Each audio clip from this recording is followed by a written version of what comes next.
Around the World in 80 Days, Chapter 16, in Hong Kong.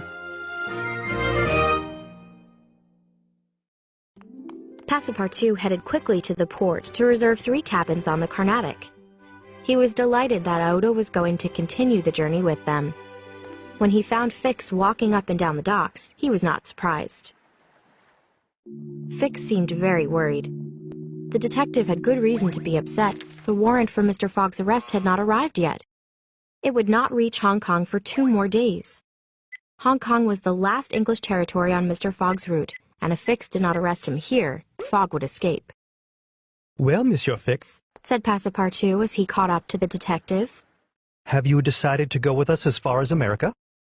"Yes," returned Fix through clenched teeth. "Good!" exclaimed Passepartout, laughing. "I knew you could not separate yourself from us. Come and purchase your ticket." Fix and Passepartout entered the steamer office and reserved 4 cabins. As the clerk handed them the tickets, he said that the repairs were complete on the Carnatic. The steamer would be ready to leave that evening, not the next morning, as had been announced. "That will suit my master all the better," said Passepartout. "I will go and let him know." Fix decided to make a bold move. It was time to tell Passepartout the truth about his master. He invited Passepartout to go to a tavern on the quay. "I really should inform my master of the steamer's change in schedule," said Passepartout. "We'll just have a quick drink," Fix promised. "I want to tell you something." "Well, maybe just a quick one," Passepartout said with a smile. On entering the tavern, they noticed a large cot at the end of the room. Several people were lying on cushions. Some were smoking from long pipes, and others were in a deep sleep. Passepartout realized with mild surprise that they were in an opium house. They ordered a bottle of wine and filled their glasses. "We must have a serious talk," said Fix. "A serious talk?" said Passepartout, emptying his glass. "Let's do that tomorrow. I don't have time now." "What I have to say concerns your master," said Fix. Passepartout looked at Fix, whose face had an odd expression. Fix placed his hand on Passepartout's arm and, lowering his voice, said, "You have guessed who I am?" "Of course," said Passepartout, smiling. "Then I am going to tell you everything," Fix began. "But I know everything already," said Passepartout. "Those gentlemen have put themselves to a useless expense." "Useless?" said Fix with surprise. "It's clear that you don't know how large the sum is." "Of course I do," said Passepartout. £20,000. 55,000. said Fix. "What?" cried Passepartout. 55,000 pounds. said Fix.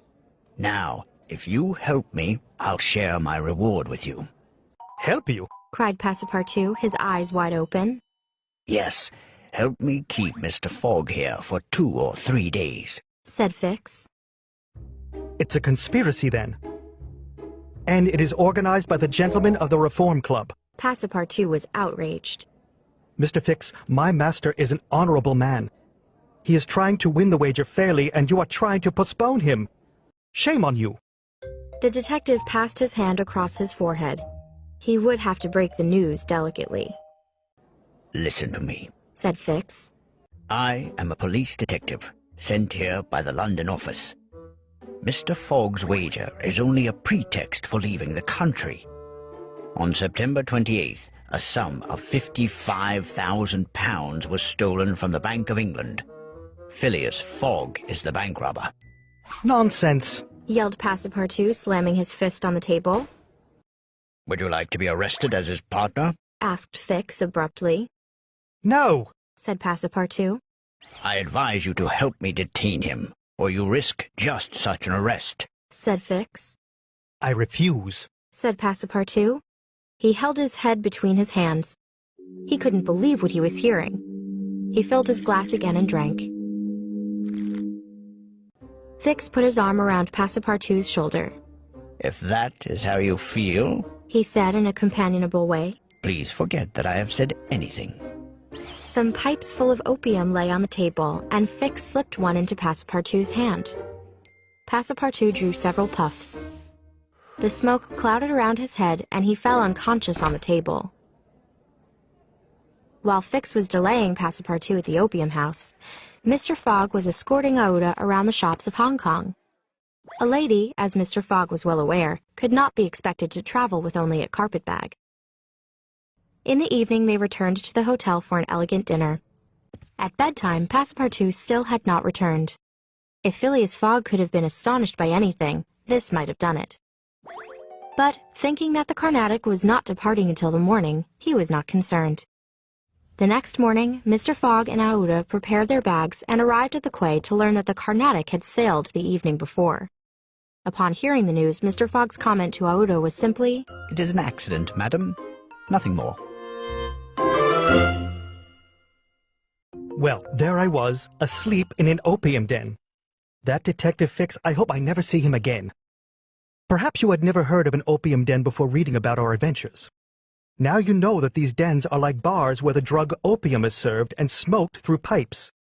Beds are provided for people to lie down since opium makes people sleepy. Opium is a highly addictive drug made from poppies. It was used as a medicine in China starting in the 15th century, but was banned in the 18th century due to its harmful effects.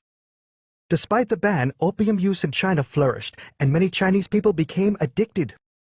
That was because a powerful British company called the East India Company started growing opium in India and smuggling it into China in huge amounts.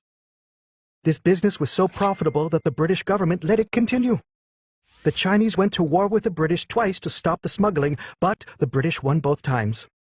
As Chinese people emigrated around the world, they brought opium with them. Soon, opium dens spread to large cities such as London and San Francisco.